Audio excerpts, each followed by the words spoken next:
La primera vez que me acosté con otro hombre fue un martes. A las 10:45 de la mañana. No estaba borracha. No estaba peleada con mi marido. Ni siquiera estaba triste. De hecho, había desayunado con él una hora antes, en silencio, como casi siempre. Me fui al gimnasio con la ropa de deporte, pero no llegué. Aparqué el coche a 2 calles de donde me esperaba él, en un pequeño apartamento alquilado por horas en el barrio de Ruzafa. Yo sabía exactamente lo que estaba haciendo. No fue un error. No fue un impulso. Fue una decisión. ¿Y lo peor? No sentí culpa. Al contrario. Cuando volví a casa 3 horas después, con el pelo mojado como si viniera de la ducha del gimnasio, sentí una calma que hacía años no sentía. Como si por fin estuviera respirando después de mucho tiempo. Mi nombre es Laura. Soy madre, esposa, y hasta ese día, una mujer perfectamente decente. Al menos en apariencia. Pero a veces, lo más peligroso no es lo que haces. Es como lo justificas. Y lo mío, apenas estaba empezando. Todo se torció justo cuando pensaba que tenía todo bajo control.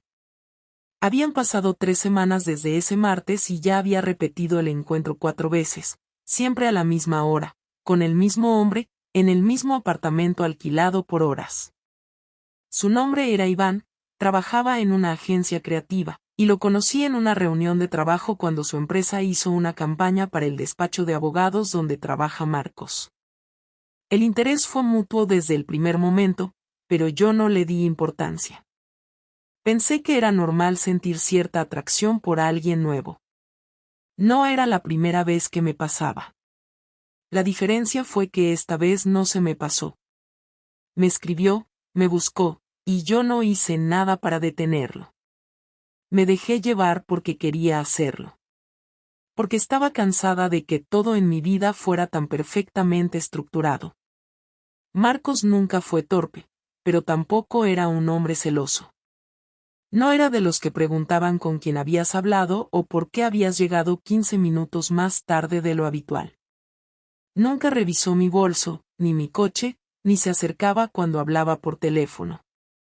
Tal vez por eso fue tan desconcertante cuando, una noche de sábado, me preguntó de golpe, mientras cenábamos con su hermana y su cuñado, si todavía iba al gimnasio los martes por la mañana. Me quedé congelada con el tenedor en la mano.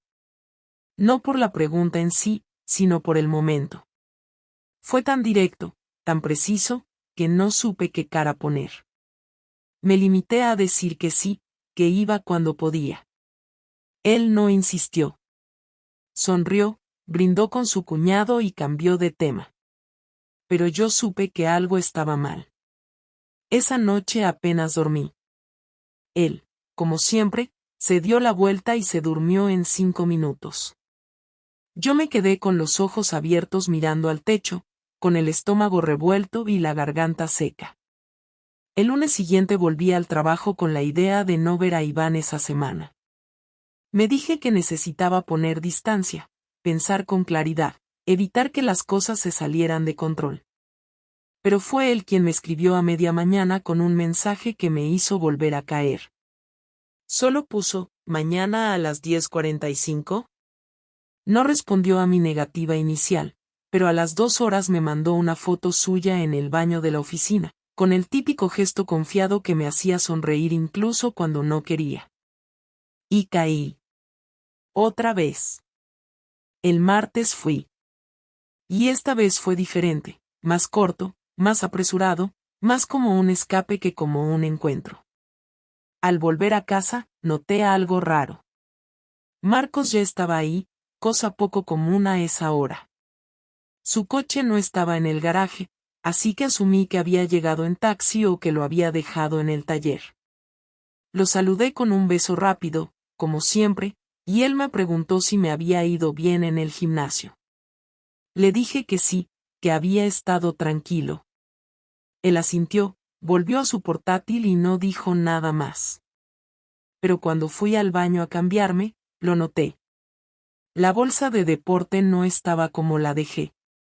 La cremallera estaba mal cerrada, y la toalla que siempre doblo con cuidado estaba tirada al fondo, hecha un ovillo.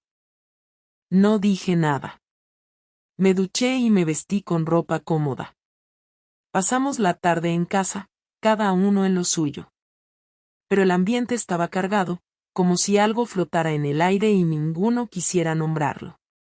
A las 9 de la noche, mientras veíamos una película que ninguno prestaba atención, él pausó la pantalla y me miró fijo. ¿Quién es?, dijo sin levantar la voz. No supe qué contestar. Mi cuerpo se tensó y, por unos segundos, pensé en negarlo todo. En reírme, en ponerme a la defensiva, en salir corriendo. Pero no lo hice. No sé de qué hablas, intenté. Laura, fui al gimnasio esta mañana. Pregunté por ti. Nadie te ha visto en semanas. La chica de recepción incluso pensó que te habías cambiado de centro. ¿Quién es? Me quedé helada. No tenía cómo salir de esa. Había fallado en lo más básico. Había confiado tanto en su rutina, en su falta de sospechas, que había descuidado detalles tan simples como mantener mi historia coherente. Me limité a quedarme en silencio.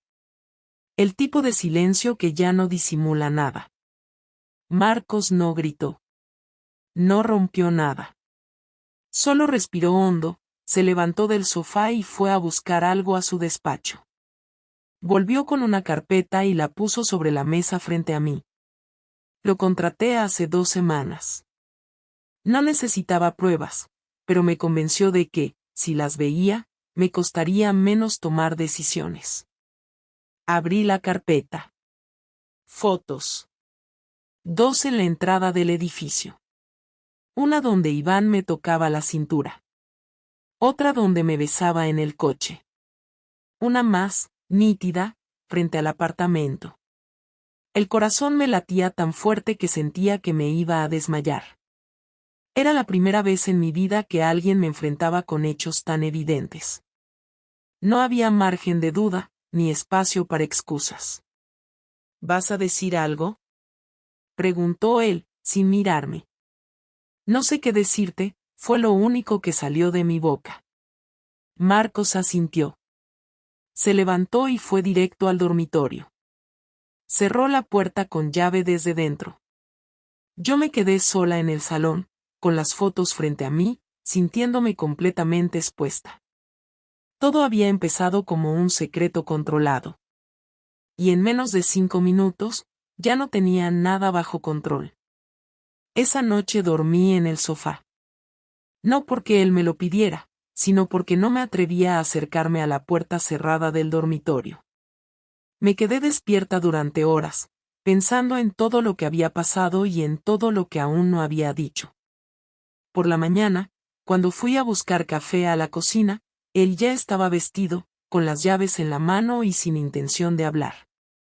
Pasó junto a mí sin mirarme y salió. Me senté en la mesa con la taza caliente entre las manos, intentando imaginar cómo iba a recuperar algo que ya se había roto. Quise escribirle un mensaje, pero no supe por dónde empezar. Cada palabra sonaba falsa, cada intento de justificación parecía una burla. Así que no escribí nada. Volvió al mediodía. Cerró la puerta con fuerza y dejó las llaves sobre la encimera. No se quitó el abrigo, ni siquiera los zapatos. Me miró con la cara de quien ya no quiere contener nada. ¿Por qué?, preguntó, y no lo hizo con tristeza, lo hizo con rabia. No lo sé, contesté, y en parte era verdad. No me jodas, Laura. No me digas que no lo sabes. No te metes en la cama con otro hombre 5 veces sin saber por qué. No supe cómo explicarlo. No era amor, tampoco era deseo constante. Era esa sensación de vivir algo que no me pertenecía, de salirme de la rutina, de recordar que aún tenía algo propio. Pero esas cosas no suenan bien cuando las dices en voz alta. No justifican nada.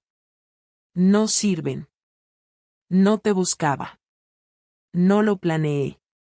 Pasó. Claro, pasó. Como si tropezaras y cayeras con las piernas abiertas. Ahí me dolió. No por la vulgaridad, sino porque sabía que tenía razón en estar furioso, pero no en humillarme. Lo miré sin decir nada. Él respiró hondo, dio un paso hacia mí y me lanzó la pregunta que más temía. ¿Te enamoraste? No, respondí de inmediato, porque era cierto. ¿Entonces qué era? ¿Un entretenimiento? No sé. No estaba pensando en eso. Perfecto. Tú no pensabas si yo hacía la cena, pagaba la hipoteca y me creía todas tus putas excusas. Quise decirle que seguía siendo yo, que lo nuestro todavía podía salvarse, pero no me dejó hablar. Se sentó frente a mí, con los codos sobre la mesa y la mirada fija. ¿Sabes lo que más me jode? No es que te acostaras con otro. Es que me mentiste en la cara. Cada vez que llegabas con esa sonrisa después del gimnasio, cada vez que me dabas un beso sin ganas. Me hacía sentir como un imbécil. Y eso no se borra. Lo sé, dije, aunque no bastaba. ¿Y pensabas decírmelo algún día o ibas a seguir con tus mañanitas felices hasta que se aburriera de ti? No tenía respuesta para eso. Nunca había pensado en un final. Simplemente vivía cada semana como si pudiera mantener ambas vidas sin que se cruzaran. Lo que no imaginaba era que él sospechara tanto, y menos que tomara medidas. Siempre fue tranquilo, reservado, confiado. Nunca lo vi como alguien capaz de seguirme o contratar a alguien. Ese error me salió caro. ¿Lo sigues viendo? No, respondí. Y era cierto, después de la última vez no había vuelto a escribirle. ¿Te acostarías con él otra vez si no te hubiera descubierto?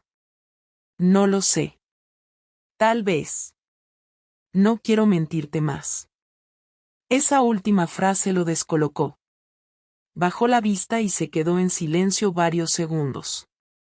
Pensé que ahí terminaría todo, que me pediría que me fuera, que me echaría de la casa. Pero en lugar de eso, se levantó, agarró su abrigo y volvió a salir. Esta vez no cerró la puerta con fuerza. Solo desapareció. Pasaron 2 días sin que volviera a dormir en casa. Me dijo por mensaje que necesitaba espacio, que se quedaría con su hermano. No me insultó, no me pidió explicaciones. Solo dijo que no quería verme por un tiempo. En ese vacío comencé a entender de verdad la magnitud de lo que había hecho.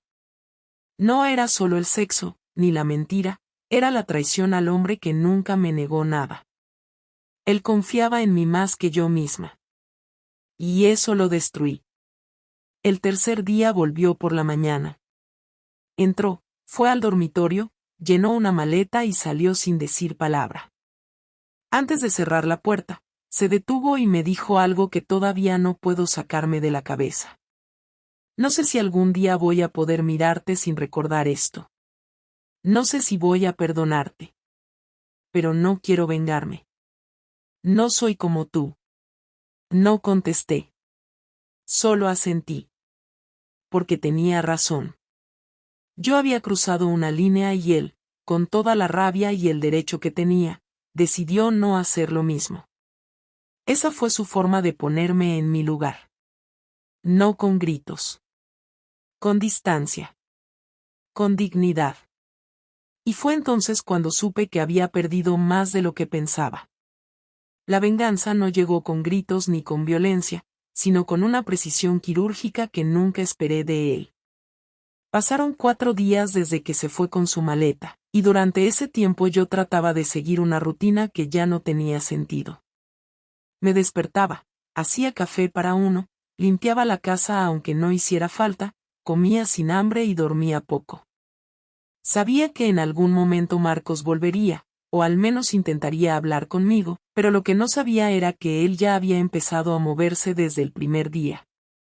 Todo comenzó el viernes por la tarde, cuando me llamó mi jefa para decirme que no fuera a trabajar el lunes, que tenían que revisar ciertas cosas internas antes de seguir adelante. Me sonó raro, pero no pregunté más. Me limité a colgar el teléfono, y pasé el resto del día con una sensación incómoda en el pecho. El lunes al mediodía llegó un correo de recursos humanos. Mi nombre, junto al de Iván, aparecía en una notificación de suspensión temporal por conducta inapropiada. El correo era directo, sin adornos, explicando que se estaba realizando una investigación sobre relaciones personales dentro del ambiente laboral y que, por protocolo, debíamos mantenernos alejados del edificio hasta nuevo aviso. Lo leí 3 veces antes de reaccionar. En ningún momento usaba la palabra despido, pero se sentía como tal. Traté de llamar a Iván, pero su número ya no funcionaba. Luego supe que él había sido despedido de inmediato y que se había ido a vivir a Barcelona el fin de semana anterior. Ni siquiera me avisó. Simplemente desapareció. Ese mismo lunes, por la tarde, recibí un mensaje de Marcos. Solo decía, ya deberías estar al tanto. No voy a perder más tiempo con alguien que juega con todo lo que construimos. No supe cómo reaccionar. Estaba en shock. No solo había perdido mi matrimonio, ahora también había perdido mi trabajo y a la persona con la que había arriesgado todo. Llamé a Marcos, pero no respondió. Mandé un mensaje, luego otro. Nada. Pasaron 3 días hasta que supe más. Fue mi hermana quien me llamó y, sin saber todo el trasfondo, me dijo que había visto a Marcos en la notaría con una abogada. Le pregunté si sabía más, pero solo dijo que lo había notado muy tranquilo, como si ya hubiera tomado todas las decisiones. A la semana siguiente, llegó una carta a casa. No eran los papeles del divorcio, al menos no todavía. Era una notificación formal en la que me pedía abandonar el piso en un plazo de 15 días. Decía que el inmueble era de su propiedad, algo que yo sabía, aunque nunca lo sentí así, porque todo lo que habíamos hecho lo hicimos juntos. Había una frase subrayada en la parte final que no olvidaré: no quiero compartir techo con alguien que me mintió tanto tiempo. No había insultos, ni amenazas. Solo una decisión tomada. Y no era negociable. Intenté buscar ayuda legal, pero no tenía argumentos. Marcos era meticuloso, todo estaba a su nombre. Yo siempre había confiado en que lo nuestro era de los dos, sin pensar que algún día eso podía volverse en mi contra. En la empresa también se desentendieron. Usaron términos suaves, me pagaron lo justo, pero no quisieron renovarme el contrato. Daño a la imagen del despacho, fue lo único que se atrevieron a decirme en la última reunión. Y ahí, mientras firmaba mi salida, me di cuenta de que la venganza de Marcos no fue solo emocional. Fue estructural. Me quitó lo que más valoraba sin necesidad de levantar la voz. No necesitó destruirme públicamente, solo mostrarle a las personas adecuadas lo suficiente como para que el resto ocurriera solo. Esa misma noche me llamó un amigo en común, Andrés, alguien que conocía a los dos desde hacía años. Me preguntó si estaba bien, si necesitaba ayuda. Le conté lo básico, sin entrar en detalles. Y fue entonces cuando me soltó algo que terminó de completarlo todo. Marcos habló conmigo hace una semana. Me pidió que no te ayudara a encontrarlo. Dijo que si tú querías buscar explicaciones, primero tenías que entender lo que hiciste. Y que si después de eso seguías creyendo que él tenía que escucharte, entonces debías encontrar una forma de demostrarlo. No con palabras. Con hechos. No supe qué contestar. Me limité a agradecerle la llamada y colgar.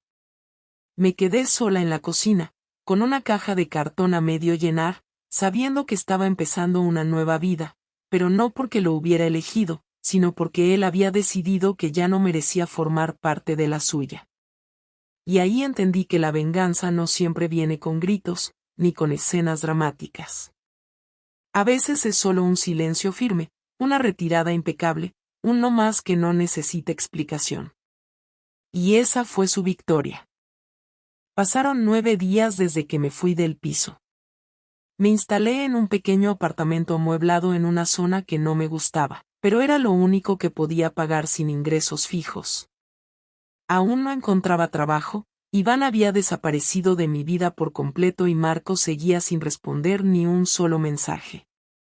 Durante esos días sentí todo lo que una persona puede sentir después de arruinar su vida: culpa, vergüenza, rabia, cansancio, tristeza, impotencia. Pero también empecé a aceptar que lo que hice no tenía solución. Nadie podía perdonarme por completo, ni siquiera yo. Una tarde de sábado, mientras organizaba papeles, recibí un mensaje de Marcos. Era el primero en casi 3 semanas. Solo decía: voy a pasar el lunes a las 7. Quiero hablar y cerrar esto. Por favor, no invites a nadie más. Me pasé todo el domingo limpiando el apartamento, aunque no había nada sucio. No porque quisiera impresionarlo, sino porque no soportaba la idea de que viera lo mal que estaba. No quería su compasión. Quería, al menos, que viera que podía mantenerme en pie. El lunes llegó puntual. Escuché su coche desde la ventana. No subió de inmediato. Tardó 5 minutos en tocar el timbre. Cuando abrí la puerta, no supe qué decir. Él tampoco. Nos miramos unos segundos. No llevaba nada en las manos, venía solo con su chaqueta gris y una cara mucho más cansada de lo que recordaba. Entró, miró el lugar por encima, y se sentó en una de las sillas de la cocina sin que yo lo invitara. No fue por grosería. Fue porque ya no había formalidades entre nosotros. No quiero pelear, fue lo primero que dijo. Yo tampoco, respondí, intentando mantener la voz firme. He hablado con mi abogada. No quiero un divorcio conflictivo. No voy a hacerte la vida imposible. Ya bastante fue todo esto. Gracias por eso, dije sin saber si tenía derecho a agradecer algo. No lo hago por ti. Lo hago por mí. Quiero cerrar esto sin arrastrar todo a tribunales, sin que nadie más tenga que escuchar los detalles. Entiendo, respondí. Y era cierto. Lo entendía todo. Pero necesito que me digas algo, sin rodeos. ¿Lo harías otra vez? Si pudieras volver atrás, ¿lo harías? Esa pregunta me desarmó. Podría haber mentido, haber dicho que no, que fue un error del que me arrepentía profundamente, pero esa respuesta habría sido para protegerme, no para hablarle con honestidad. Así que me tomé unos segundos antes de contestar. No sé. Supongo que no. Pero tampoco estoy segura de que no lo repetiría si las cosas hubieran seguido igual entre nosotros. O sea que fue mi culpa, respondió él sin levantar la voz, pero endureciendo el gesto. No. Fue mía. Totalmente. Pero había un vacío. Y no supe cómo enfrentarlo. ¿Y qué querías que hiciera? ¿Que te invitara a cenar más seguido? ¿Que te preguntara si estabas aburrida? ¿Que te hiciera sentir especial mientras tú pensabas en otra persona? No lo estoy justificando. Solo estoy tratando de entender por qué hice lo que hice. Yo también, dijo, y por primera vez en semanas, lo vi con los ojos húmedos. Se hizo un silencio largo. No incómodo, pero sí pesado. Se notaba que él tenía muchas cosas que decir, pero no sabía cómo. Yo también. Pero nada de lo que dijera podía reparar lo que ya se había roto. Así que esperé a que él siguiera. No estoy seguro de poder perdonarte. Tal vez con el tiempo, sí. Pero no ahora.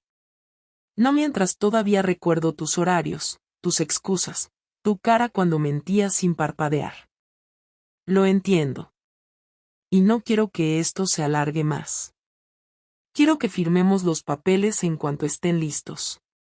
No voy a pedirte nada más allá de lo justo. Pero necesito pasar página. ¿Y si te dijera que todavía te quiero? Pregunté, no por manipularlo, sino porque necesitaba saber si quedaba algo. Te creo. Pero no me basta. Ya no. Se levantó. Buscó las llaves en su bolsillo.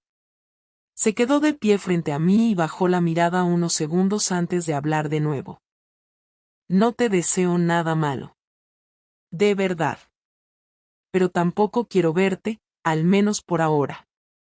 No quiero que me llames, ni que me busques.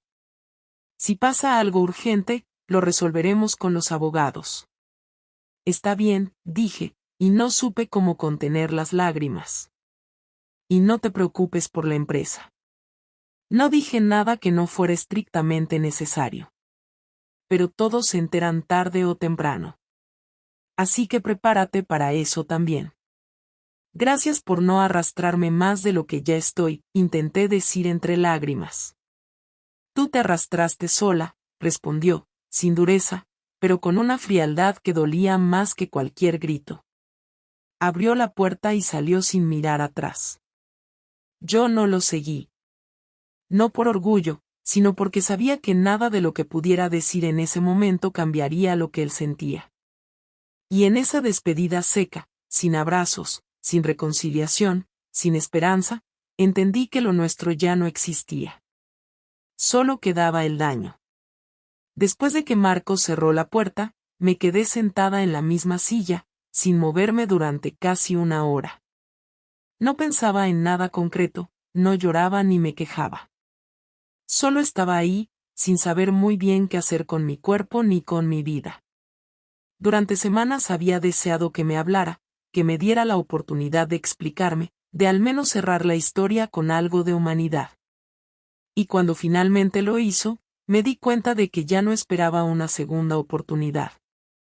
Solo quería que me escuchara porque, en el fondo, necesitaba entender yo misma lo que había provocado. No estaba esperando redención. Ni perdón. Lo que había hecho no tenía marcha atrás, y en algún punto acepté que no me quedaba más que asumirlo. Pasaron los días. Me dediqué a buscar trabajo con más urgencia, revisé mis gastos, cancelé suscripciones inútiles, hablé con una amiga que me ofreció ayudarme con contactos en otra empresa. No fue fácil, ni rápido. Durante mucho tiempo tuve la sensación de estar cayendo, como si lo que vivía no fuera realmente mío. Pero lentamente, sin grandes avances, empecé a construir otra rutina, distinta, más limitada, pero al menos mía. No por elección, sino porque no tenía otra alternativa. Y en esa nueva rutina, empecé a pensar en cosas que antes evitaba.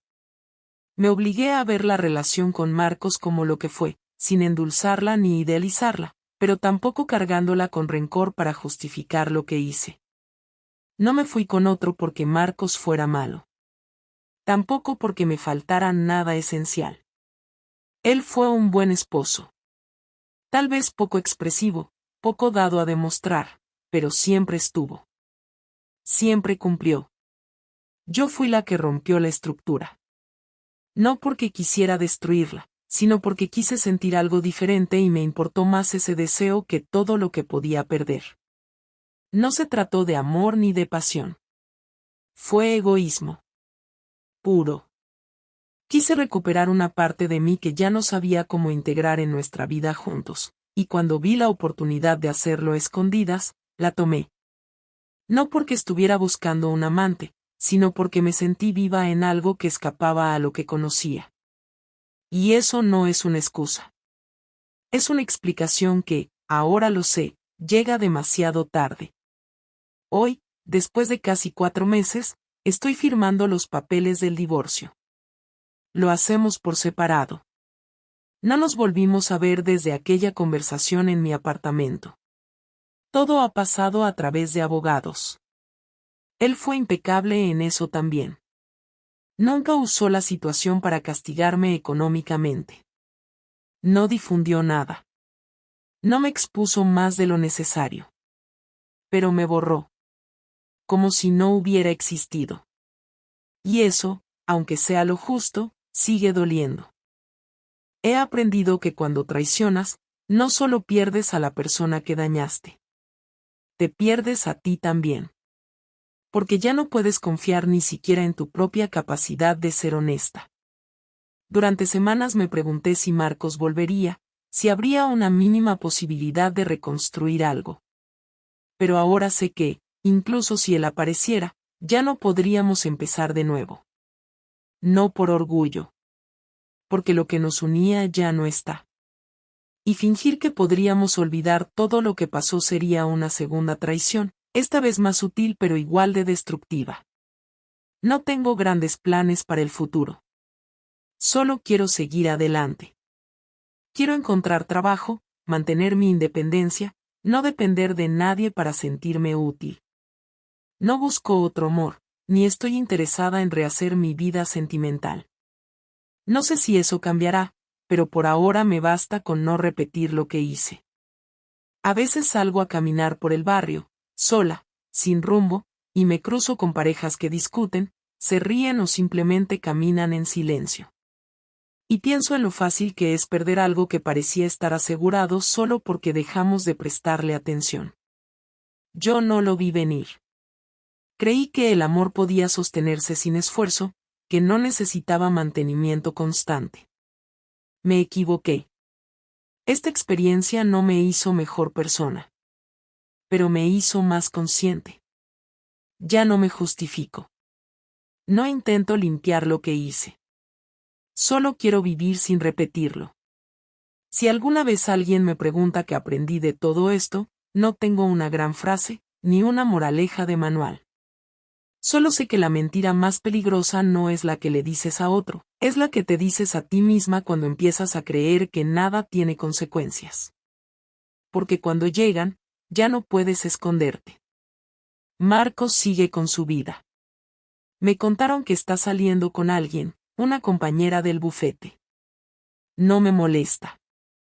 Me alivia. Espero que le vaya bien, que vuelva a reír sin esfuerzo, que encuentre en otra persona lo que yo no supe cuidar. No porque sea lo correcto. Porque, después de todo, él fue la única persona que me dio todo sin pedirme nada a cambio. Y yo, cuando llegó el momento de demostrar que valía la pena, elegí lo contrario. Elegí mal. Y eso no se olvida.